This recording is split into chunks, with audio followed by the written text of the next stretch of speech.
Singapore does not choose countries. We choose principles. We are comfortable with who we are, and we really do not need external parties or external events to validate our status.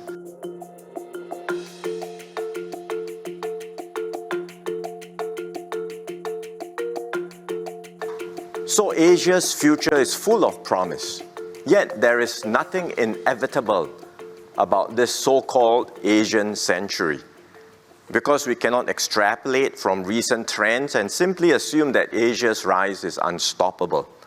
The road ahead is fraught with uncertainties, and we must be prepared for disruptions and discontinuities to occur.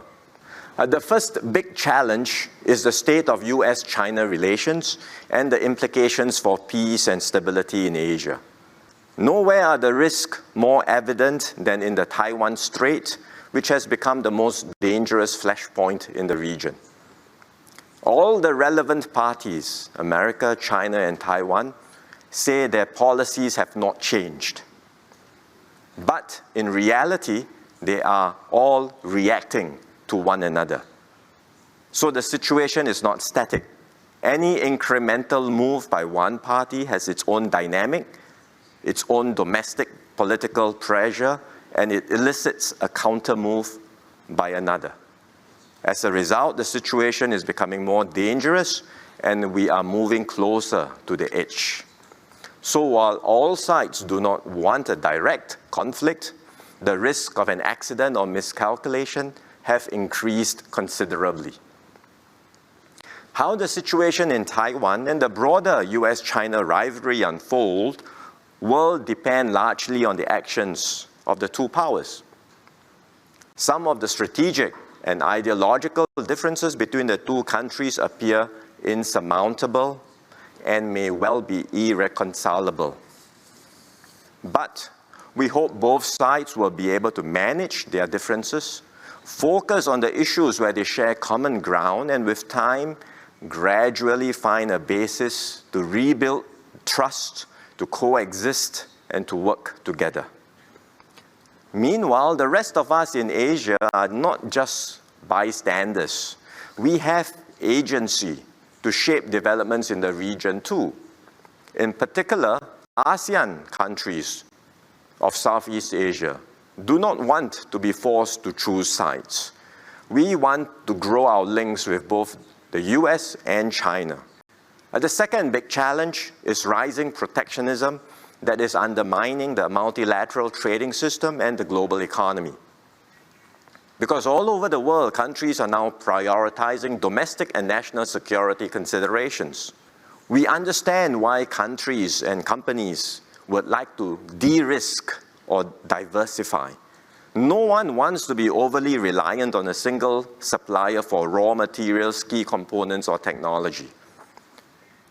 But it is hard to see how de-risking at its current ambition and scale can be strictly confined to just a few strategic areas without affecting broader economic interactions.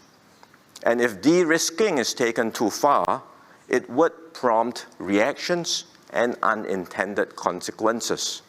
Over time, we will end up with a more fragmented and decoupled global economy.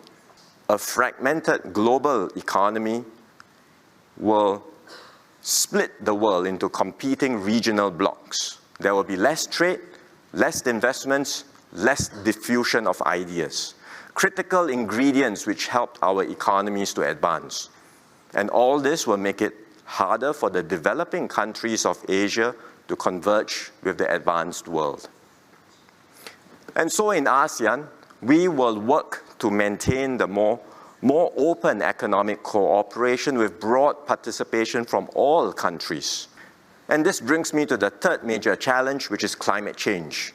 Asia is the key battleground in this fight against global warming. We account for about half of the world's greenhouse gas emissions. So whether the world can succeed in its climate goals will depend to a large extent on Asia's ability to transition to cleaner sources of power.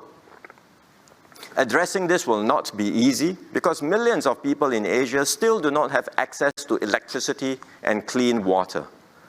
And we must invest substantially in both green and transition projects to ensure an orderly and just energy transition in Asia. It is quite clear we are entering a more dangerous and troubled world. Confronting the challenges ahead will be the major task of our time. There are no easy solutions, yet there are reasons for optimism. Asia's dynamism, shaped by its cultures, resilience, and adaptability, offer hope. And we can also take heart that the countries in the region share a deep commitment to collaboration and a common interest to work together. Through our collective efforts, I am confident that we can realize the promise of Asia and create a more successful future for our region. Thank you very much.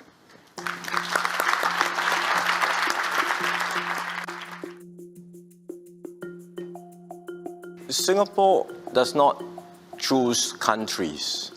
We choose principles. And one key principle is that of territorial integrity and sovereignty, as well as the freedom for countries not to be attacked by others, as enshrined in the United Nations Charter. So we hope that through our consistent actions, everyone knows what Singapore stands for. You may disagree with us, and that's fine, because there will always be differences in views between countries. But through our consistent, predictable, and principled actions, we hope that we can be a more reliable and trusted partner for countries everywhere around the world.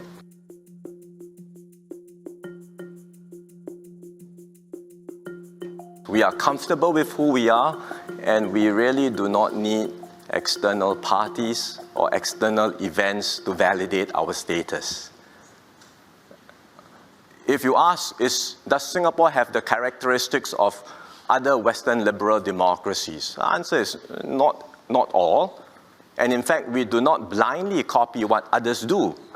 We adapt and learn, and we apply and develop a model that is suitable for our own needs, our own circumstances. And that model has worked so far and has delivered good outcomes. There's a high level of trust for public agencies and for institutions like the police, the media, and the judiciary. So this is a system that works well for us. We will continue to develop it. The system is not static. It will continue to evolve. But how it evolves will ultimately depend on Singaporeans, not external parties.